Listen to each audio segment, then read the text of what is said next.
Hi everyone, and welcome back to the Emory Security YouTube channel. Today, we're going to be taking a look at Boiler CTF on TryHackMe.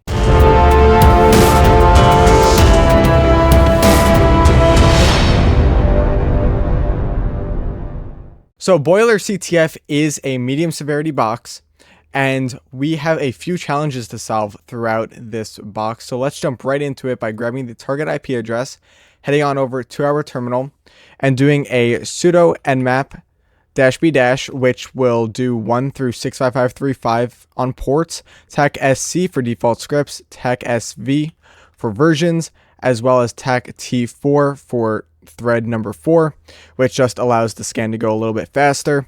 We're also going to put the IP address as well as tac vvv for very verbose.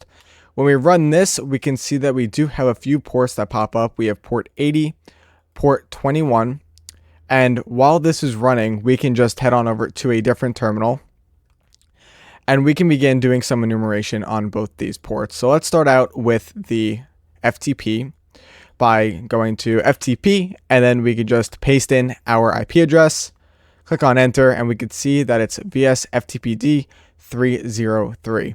So the first thing when it comes to FTP that you can try is anonymous user login. And by doing this, all you have to do is type in anonymous as well as anonymous again. Sometimes it looks like this doesn't even have a password. You could just log right in.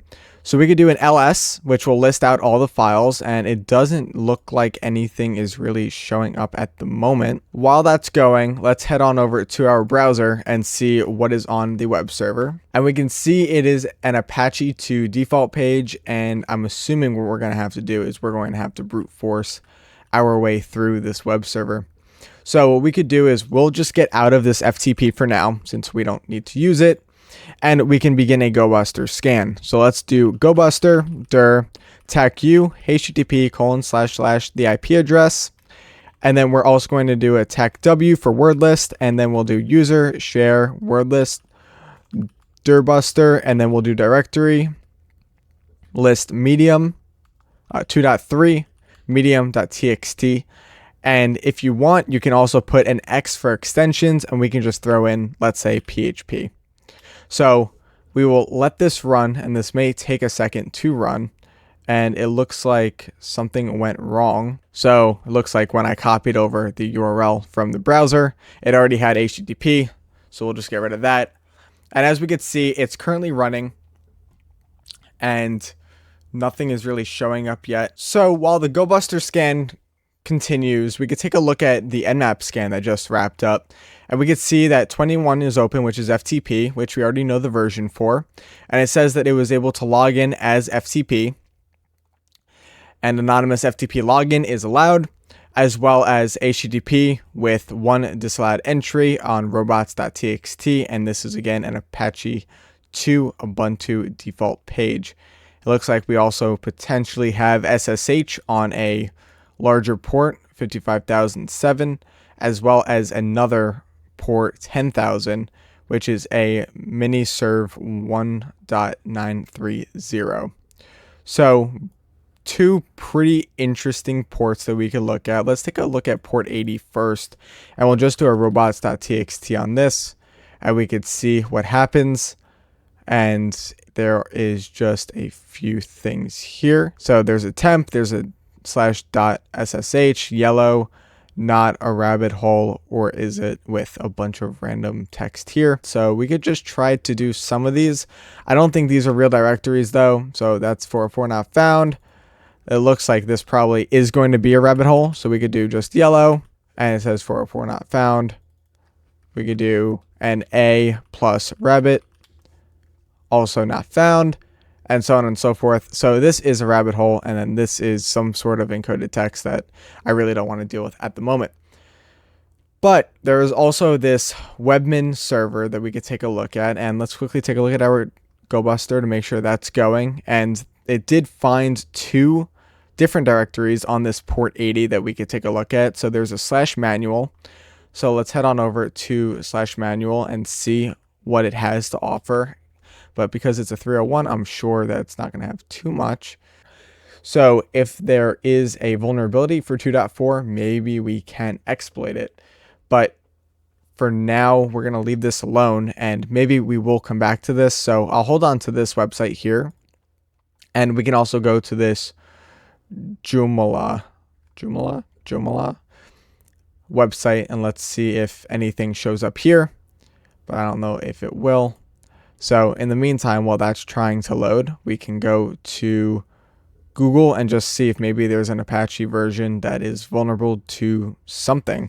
So let's go to Google specifically, and we will do Apache HTTP server 2.4 exploit vulnerability. Let's see if there's anything that shows here. There's a 2.4.5 remote code execution. Okay. There's a 2.4.1 vulnerability as well. So maybe we could take a look at this remote code execution and see what there is to offer. This is called Apache RCE, but it does not look like it works with our version that we specified. So this probably is not going to work in our favor. Heading back on over to the Joomla. Let me know if I'm saying that correctly in the comment section down below. We could see that there is a few things. Number one, it looks like that this is a blog, and there is also a forum here. So I wonder if we could just put something like admin and admin.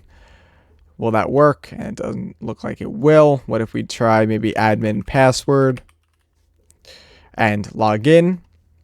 That also doesn't look like it worked. Let's do some directory brute forcing on this specific directory and see what PHP files are in it.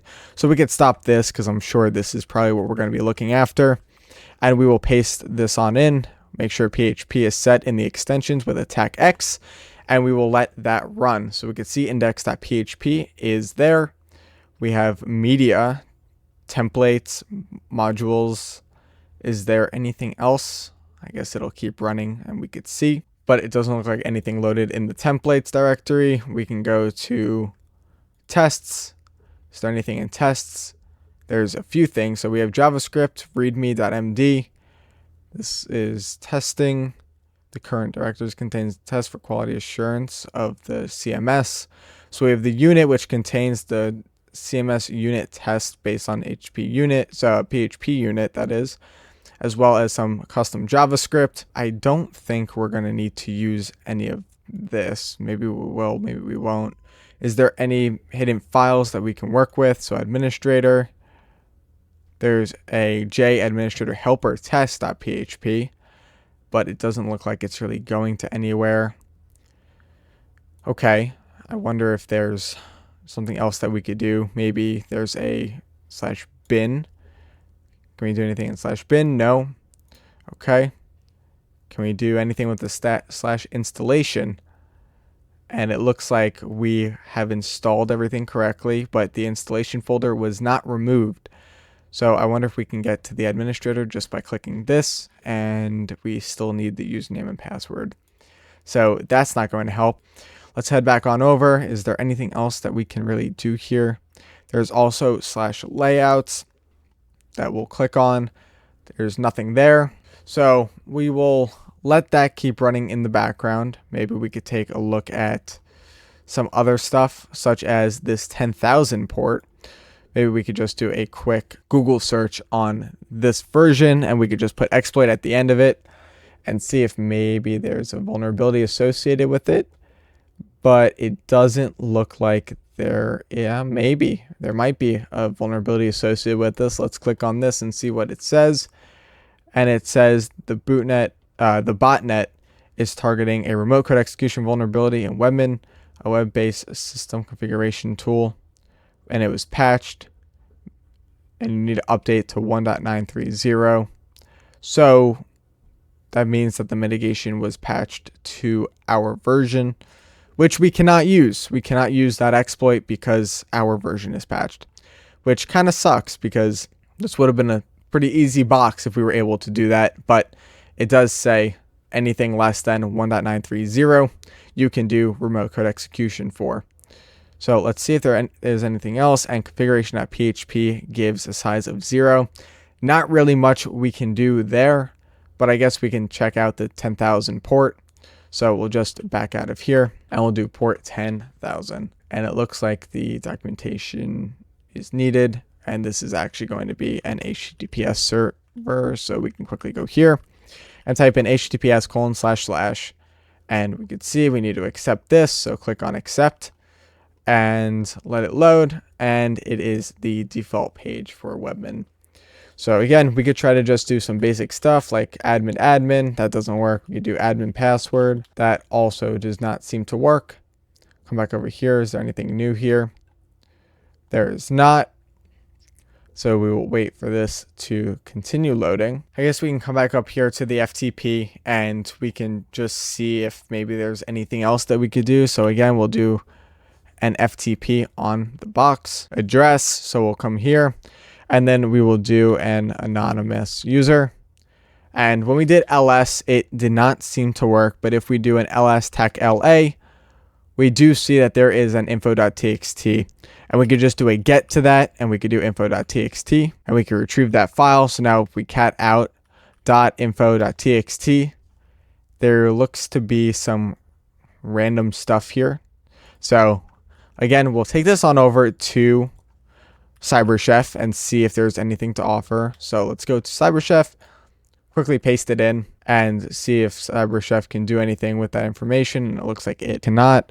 So maybe we could just try to do magic here, and it doesn't look like it's finding anything having to do with it. That blows, but we could try to do other things like go to a cipher guesser website. So we can use this website, for instance, and just paste into the analyzer, and we could see what it comes back with. And it looks to be a Caesar cipher. So we click on the Caesar cipher tool, paste it into the input, and click on auto solve, and it'll try to auto solve it for us. And we could see, just wanted to see if you find it. LOL. Remember, enumeration is the key. So that, I guess, gives us a little bit of motivation to continue to do enumeration. So after some time, I couldn't get the directory list to work. So I tried a different one, which was the common.txt in the derb directory of Kali Linux. And we could see that we did get a few different ones that we didn't see in the Dirbuster scan. So we have a bunch of underscore ones. So we can start going through them and see if anything is here. So it says, nope, nothing. So let's try a database. And that looks to be another Caesar cipher, which I'm sure just says absolutely nothing. We can go to underscore files, which is something, but I don't really know what that says. So let's just keep going down the list. We have a underscore test that we can click on, and we see that it is a different application through the Joomla directory, and it says SAR2HTML, but we don't really have a version. We could see here that it's doing something on the back end. It looks like it's a cron job, and if we click on new, does anything show up here? So we can do something with files. Is there anything else that we could do? We could do capture report as well with an IP address.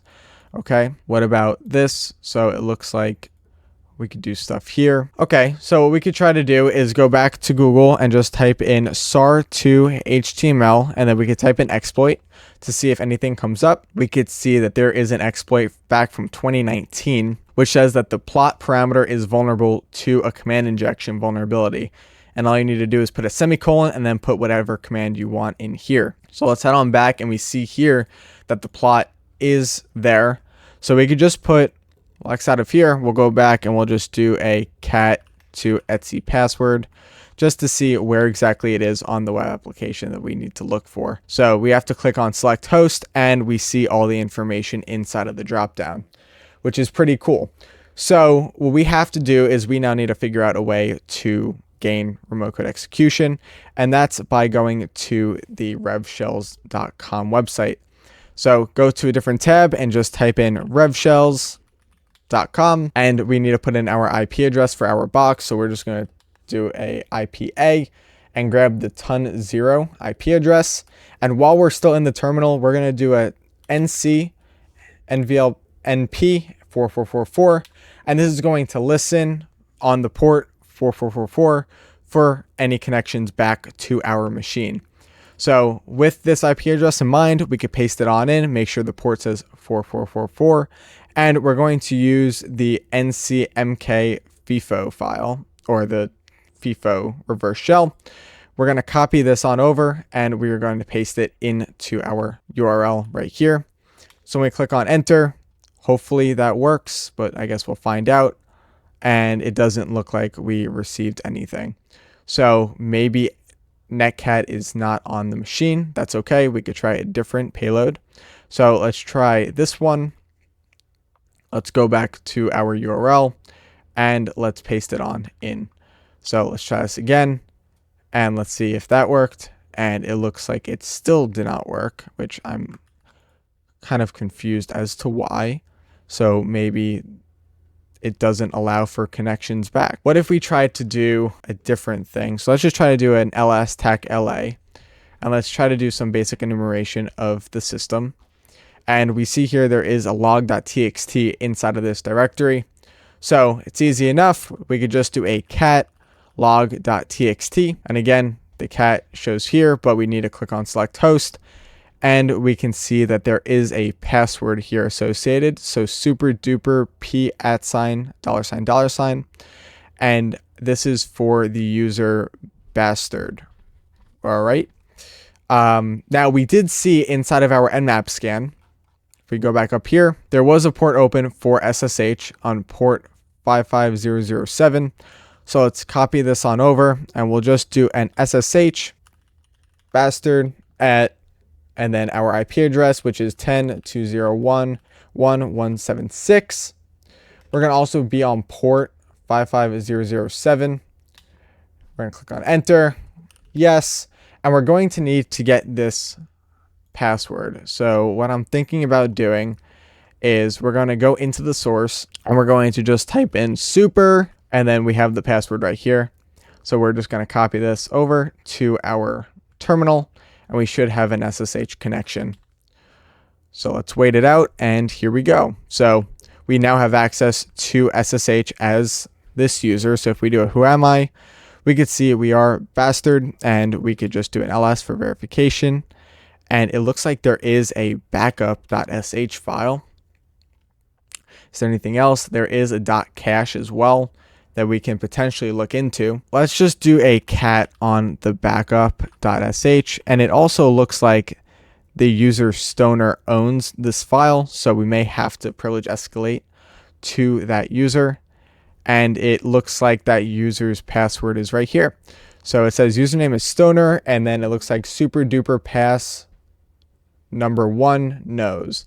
So we'll head on over here and we'll do an su to Stoner, paste it on in, and it looks like we are now the Stoner user. We could do an ls, and we can't obviously because we're in the wrong directory. So we'll just go back to the Stoner home directory. And it doesn't look like we can do much here, but there is a .secret. So let's just do a .secret and see if there's anything there. You made it till here. Well done. I kind of just realized that there was just a bunch of different things that we needed to do. So let's quickly do that.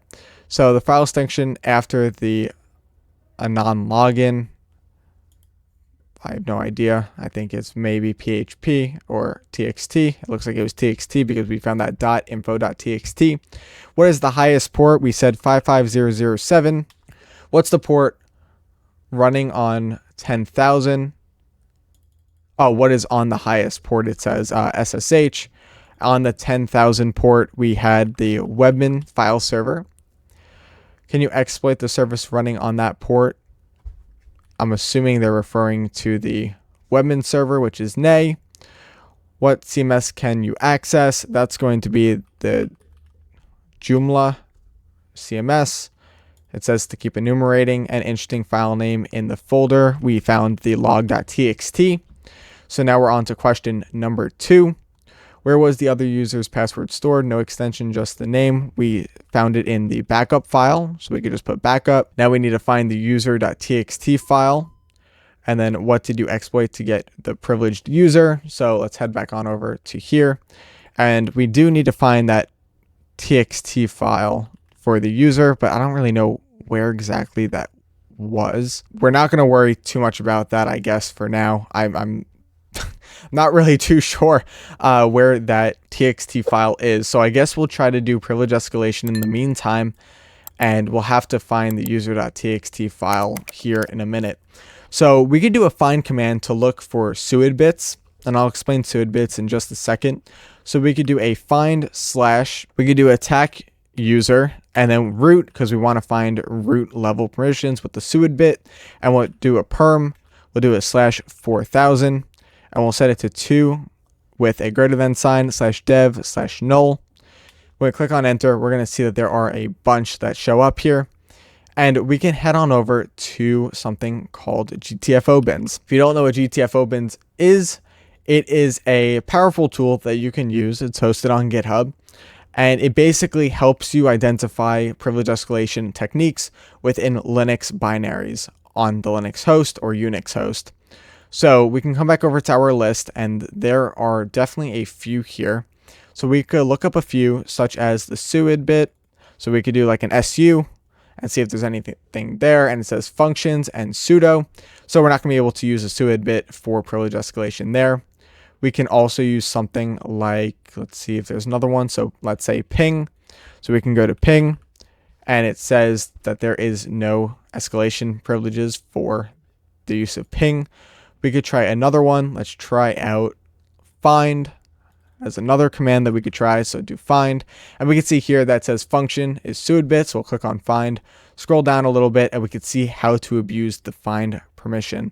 So all we have to do is do this command, it looks like, and by doing this command, I believe we should obtain sudo permission. So just copy from GTFO bins, paste it on in, and as you can see, we are the root user. So a suid bit essentially allows you to execute permissions as another user. So if the user is root and they own the file, the suid bit allows you to execute whatever you want as root. So if you go to cat, and then we could do a root slash root.txt. It doesn't look like it's actually there, which is kind of funny. So let's just do a slash root, and we need to now do some enumeration, I guess, to find the flags. So we can quickly go back to tryhackme, and we could see what we have.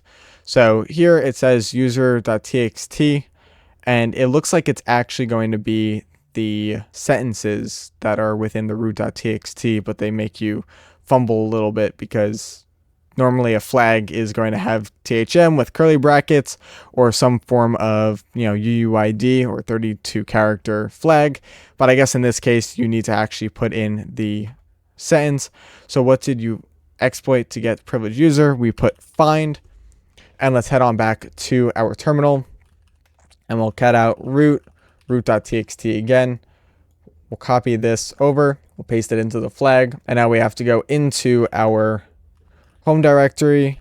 We'll go into bastard, and we'll do a cat to the secret, and it doesn't look like secret is a file, so let's do attack LA. Maybe it's inside a stoner, so we'll do stoner ls-tech LA, and there's the secret, so we can cut out secret here and copy it, and we now have the user.txt. So I hope you guys did enjoy this video. If you did, please let me know in the comment section down below. If you found another technique to privilege escalate or gain access to the box, please let me know in the comment section down below as well. Overall, a great box to do, but please like, subscribe, and I'll see you in the next one. Take care.